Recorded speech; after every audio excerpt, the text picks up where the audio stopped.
into the Community Cats Podcast. Ready? Let's go.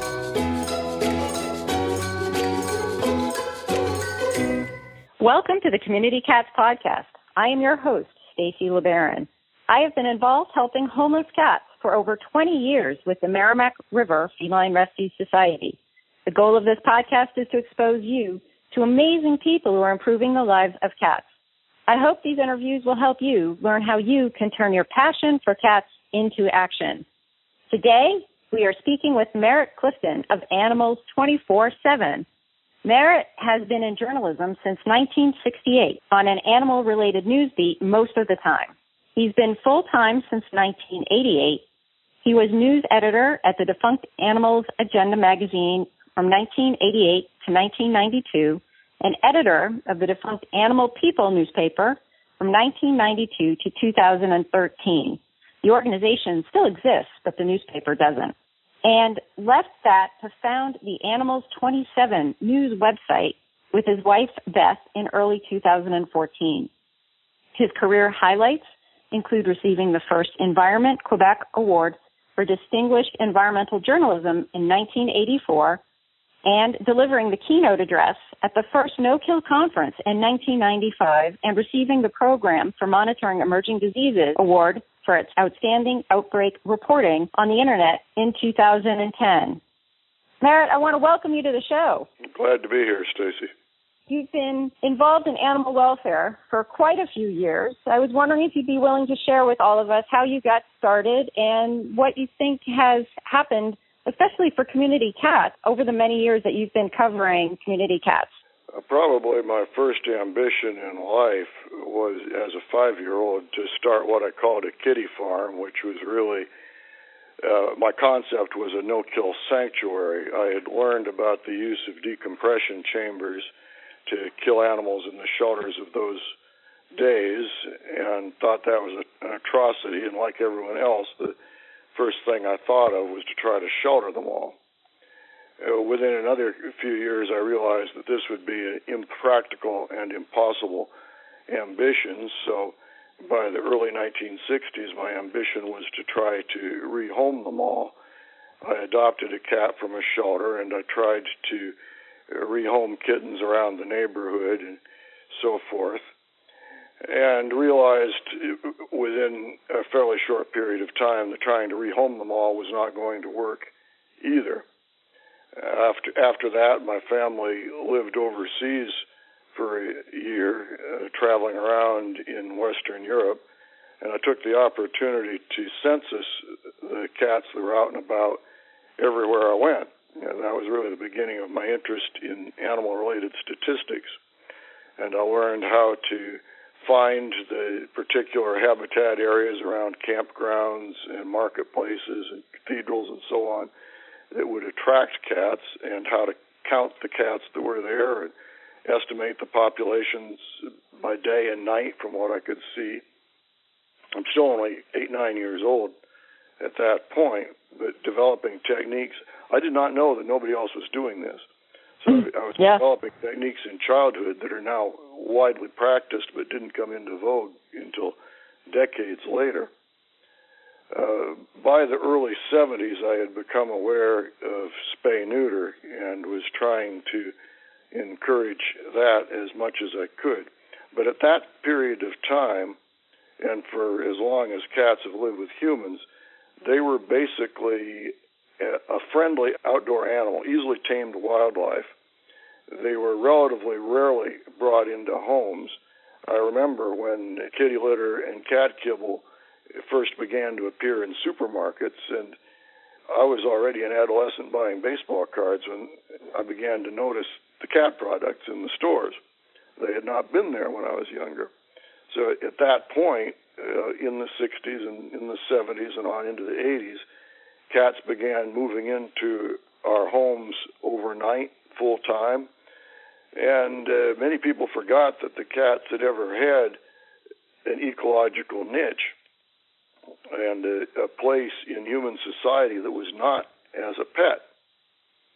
I've seen really the entire transition from the traditional way in which cats were kept to the present time, not only here, but overseas. I've worked in more than 40 nations doing research, investigations, and so forth as a journalist, and of course observing and counting the feral cats. Some of those societies are still back in the Middle Ages as far as their level of technology, how the people live, where they get their food and water.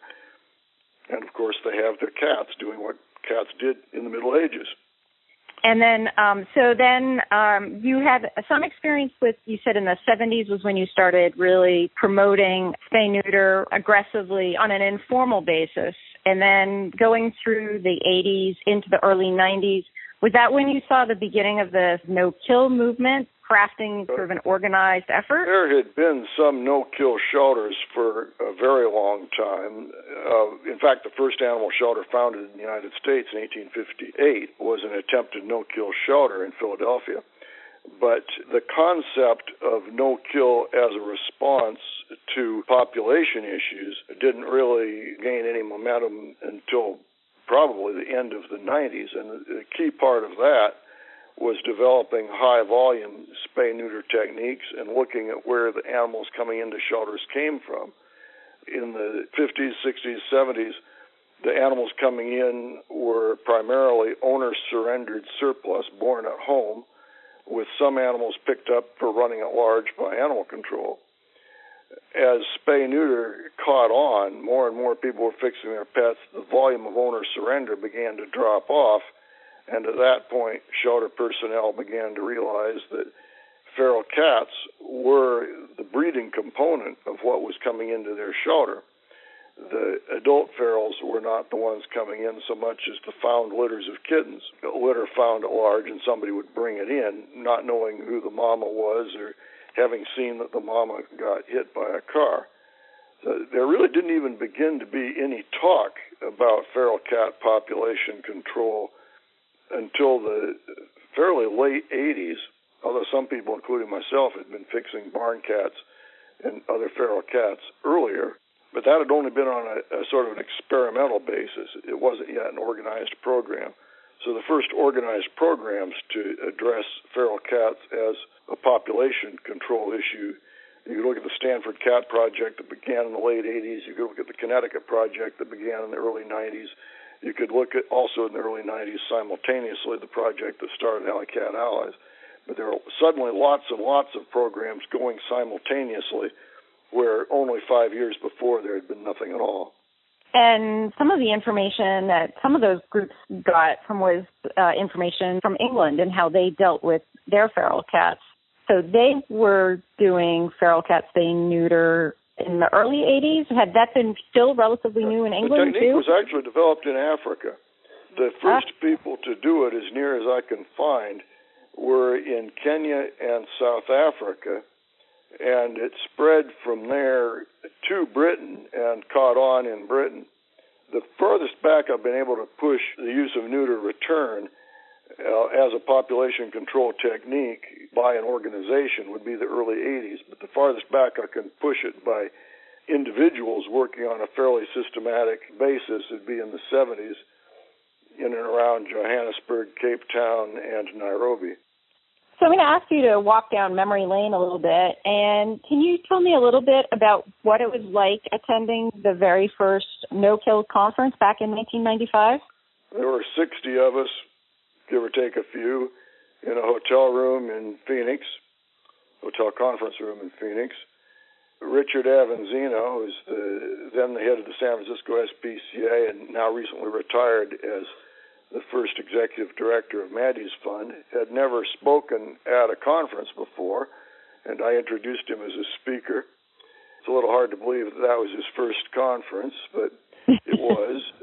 Mike Arms, who heads the Helen Woodward Center now and was then at the North Shore Animal League, had also never spoken at a conference before, and I introduced him the next year at the second no-kill conference. A lot of very well-known names were just becoming known even to each other at that time. The Best Friends Animal Society people attended that conference but didn't speak, and I believe that was also their first conference. I was the keynote speaker, and looking around the room, I was probably the only one there who knew most of the audience. As I say, everyone's just getting to know everyone else. Right. There were several points that I made. I could see that the no-kill movement, including neuter return, was taking off like a rocket. And I saw several different components of it that were working together, one of which was the cooperative relationship with animal care and control, which would continue to do their traditional work of protecting the public from dangerous dogs and disease, especially rabies, but also other zoonotic diseases. They would have to continue to do that. That's a necessary and vital part of maintaining a civilized society. But the no-kill people could provide a gentle way to help hold down populations and do disease control and so forth without having to kill large numbers of animals. Also very important to recognize was that we could not allow this growing movement to be hijacked by animal hoarders stockpiling large numbers of animals in the name of no-kill sheltering. This was an issue that I had already been working on and tracking for 13 years at that point. I began doing systematic logging of animal hoarding in the middle of 1982 after covering my own first several cases as a journalist. And I could see that while hoarders often pretend to be advocates of no-kill, they have their own dark psychological drives that don't really have anything at all to do with the well-being of the animals. And I had also seen in the examples of several fairly large quasi-no-kill organizations that had turned out to be fronts for hoarding, that these things, like Justin McCarthy's Animal Farm Home, could do tremendous damage to the image and cause of no-kill sheltering in specific and animal sheltering in general. Because after you have a situation like that where 600 animals turn up dead who are supposedly receiving the best of care, people are not going to want to take their animals to shelters. And they're not going to. I agree. That image of no-kill has been really challenged because of using that label of no-kill in inappropriate situations. Right. So I wanted to really spotlight what kinds of no-kill operation could be successful. And one example that I always point toward is the North Shore Animal League's idea of taking animals out of animal control shelters and putting them in a mall-type adoption environment and rehoming them with fairly rapid turnover, advertising, boutique-type display, everything that works to market everything else. Now, lots and lots of people are doing this now. This is not a new idea now. But back in 1995, the North Shore Animal League was almost the only ones doing it. They had already been doing that since 1969, and they had been doing it so successfully that they had pushed their adoptions up to a peak of 44,000 a year at a time when the second best in the country wasn't even reaching 1,000. So they were really onto something, but they were really feared, hated, and mistrusted by lots of other people who really didn't understand what they were doing. There was very little understanding of advertising, marketing, how that might fit in with a no-kill model. And, of course, I talked a lot about the necessity of having high-volume spay-neuter. You cannot get to no-kill animal control until you reduce the populations of animals who, for whatever reason, are having to come into your shelter.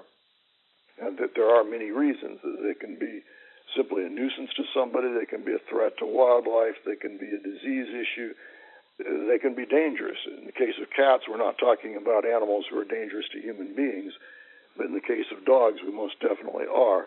And I hammered the necessity of having a framework of regulation which, among other things, would prohibit breeding the most dangerous categories of dogs. I won't go into that at great length here, but that's a message that has been ignored, and we've gone from roughly 2% of the dogs coming into shelters in the 80s being pit bulls to currently it's more than 2/3 in much of the country. And now, let's take a moment to listen to a few words from our sponsors. Ready to make a big difference for cats in your community? We've got an exciting opportunity that can jumpstart your efforts. The Community Cats Podcast has launched Community Cats Grants. When you qualify for this innovative program, you'll gain valuable knowledge about how to raise funds for your spay-neuter efforts. Plus, we'll match the funds you raise up to $1,000, doubling your ability to make a difference for cats. Fundraising doesn't have to be scary. We'll be with you every step of the way. Check it out. You can find all of the details on the Community Cats Podcast website under our education menu. Let's join forces to make the world a better place for community cats. I'd like to turn the tables a little bit and get your thoughts with regards to the whole concept of community cat. I believe you have a whole different definition of how we should call our free-roaming cats and different categories. I really don't like the term community cat because it seems to me to be a deliberate attempt to blur and obfuscate the reality that there are three separate, distinct, very different populations out there, and there's not a one-size-fits-all term for them other than cat. The feral cats are the cats who are living as wildlife. They have their food sources. They have their cover. They are surviving perfectly well without us, as they have survived since well before the dawn of civilization. There are certain circumstances under which, as a civilization, we may find it necessary to control their population by methods such as, spay neuter is really the only humane method. So we may be obliged to do trap, neuter, return to control the feral cat population in absence of the breaks on their population that historically they've always had, such as competition from other wildlife, a small amount of predation from other wildlife. But basically, they don't really need us. They don't want us. They do their business mostly by night. They mostly don't even like to be seen by day. And most people don't know they exist. There's also the indoor pet cat population. We all have some of those. I have one in my lap right now. They're, in my view, the ideal house pet for modern civilization. And I can't say enough good about cats. I love cats. And then there are the cats who are in between. They are not taken care of as cherished pets. They are allowed to roam at large. They create problems that cause neighbors to become irate, to reach for poison, reach for the shotgun, call animal control. Because they are fed, they hunt for sport. And they're hunting, this is one of the things I noticed very early in studying feral cats. A true feral hunts almost entirely by day. This is an animal who is adapted to nocturnal hunting and adapted to hunting rodents in specific. They'll be down in the crawl space under your house. They will not be on the sidewalk hunting birds by broad daylight, because that's a very inefficient way to hunt if you are hunting for a living. But if you are a fed cat and you can hunt for sport, then in effect you become a trophy hunter. You're out there, you're trying to bag the hardest bird to catch. That's the challenge. And that's what makes bird watchers go crazy, and it's what gives cats the image of being relentless killers. It's not every cat. It's just the cat who is irresponsibly kept by a human who is very often unaware of the extent to which this cat is perceived not as a nice, friendly pet by the neighbors, but as a threat to the birds that they're trying to feed, watch, photograph, or defecating their petunias or whatever. Now, I can go back in time to when I was a boy and an adolescent and a young man, and every cat roamed at large. We, as a civilization, as a culture, we have changed that norm so much that now the pet cat roaming at large is seen, I think, by most people as abnormal and not desirable, and if you're responsible, you get your cat fixed and you keep your cat home. I don't think that that's an impossible goal. We've gotten so far with it now that to abandon it in favor of a community cats idea that we should have cats all over the community is a giant step backward.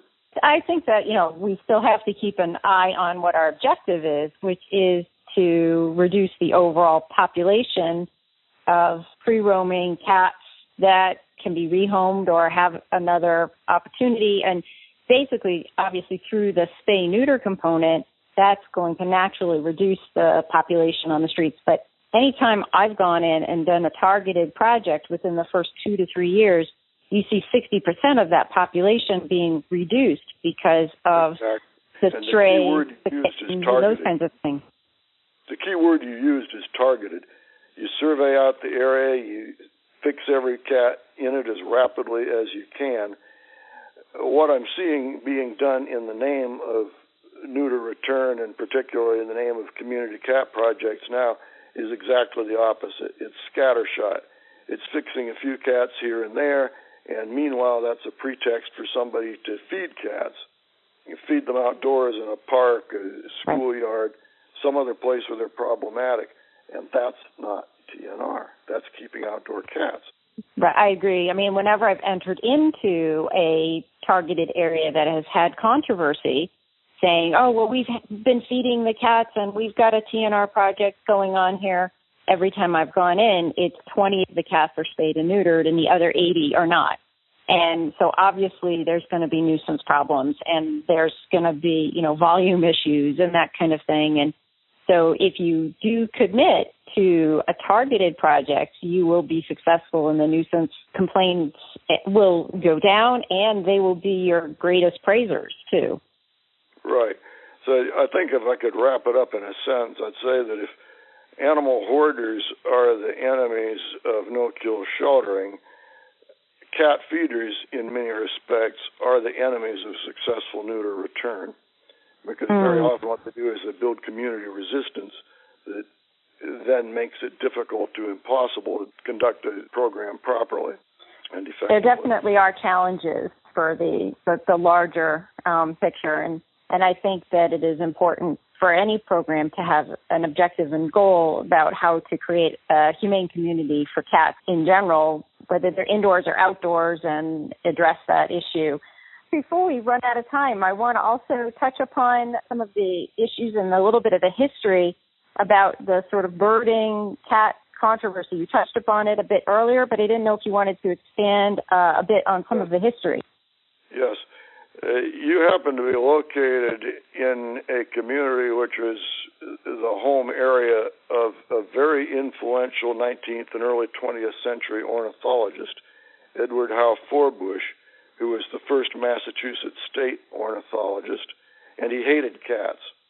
Through his writings, example, and influence, hatred of cats in general and cats at large became more or less institutionalized in U.S. conservationist and environmentalist thought, pretty much right from the beginning of there being organized responses to environmental issues. Now, this did not happen in England or anywhere in Europe or any of the other places where there are interactions between feral cats and birds. This is a pretty uniquely American attitude, and it was through Forbush's influence that it became entrenched here.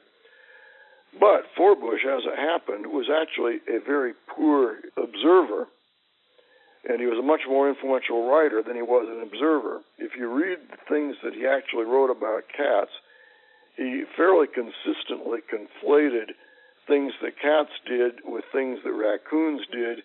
He did not know the difference between a feral cat and a bobcat, and he very often misattributed to cats things that were done by the predatory habits of birds. He didn't seem to be aware that birds other than hawks, owls, and eagles were predators. So when he visited the offshore islands around Cape Cod and found whole nests destroyed and the remains of the young scattered all around, the remains of roseate terns in particular, he did not realize that this was the result of attacks on their nests by other seabirds. And even though he didn't find any cats, he said this was the result of there being cats on these islands, which led to a determined effort to purge cats from really any place where people were trying to protect bird populations and bird habitat. So we are fighting his legacy? Yes, organizations such as the American Bird Conservancy are directly descended from the writings of Forbush. They're not well-grounded scientifically, and people like Peter Wolf have done a very good job of destroying the papers and so forth that come out by Peter Mara and so forth with grossly exaggerated feral cat numbers, grossly exaggerated estimates of predation. But it really all goes back to just this one guy who unfortunately was in your backyard so many years ago. in the Massachusetts backyard, and you said he was up on the North Shore, which the Merrimack River Feline Rescue Society was founded up in Newburyport, Mass. And Merritt and I have known each other since the mid-'90s, and it's been a privilege to keep in touch with you on and off over the years. Merritt, if people are interested in finding out more about you, how would they find your organization? www.animals24-7.org, O-R-G. Or Great. On Facebook, just look for Animals 24-7. We're covering animal issues 24 hours a day, 7 days a week, including a lot of things about cats. Yeah, as I'm thinking here about all the stuff that I've known from you over all the years, and we haven't even touched upon statistics. And when I think of you sort of as the father of statistics. You used to, with Animal People, have these great lists of performance in the different states around the country and that kind of thing. So I think we'll have to save statistics for another show, but you are a wealth of information in that area. But before we do close, do you have any parting thoughts or words of wisdom for our listeners today? Well, only moments before going on the air, a free-roaming cat was run over right in front of our house. The whole neighborhood gathered and looked. None of us recognized the cat. Not a cat from this neighborhood where we fixed the ferals years ago. And my wife, Beth, who's a former vet tech, picked it up and examined it, and then I carried it into the woods and laid it to rest beneath the ferns. A coyote will get a meal and not prey on a rabbit tonight. But this sort of underscores why we don't want to have free-roaming cats in broad daylight. This was either somebody's pet or it was dropped off by somebody irresponsible from outside the neighborhood. We don't as yet know how it got there, but this is what we don't want to see. We want cats to be, if they're ferals, safely in their nocturnal environment, away from the roads, doing what they have always done. Or pet cats, we want them to be safely in homes, not wandering out into a busy road. I couldn't agree with you more. Merritt, I want to thank you so much for being on the show today, and hopefully we'll be able to have you on again in the future. I'll look forward to that. Thank you very much. Thank you for listening to the Community Cats podcast. I would really appreciate it if you would go to iTunes, leave a review of the show. It will help spread the word to help more community cats.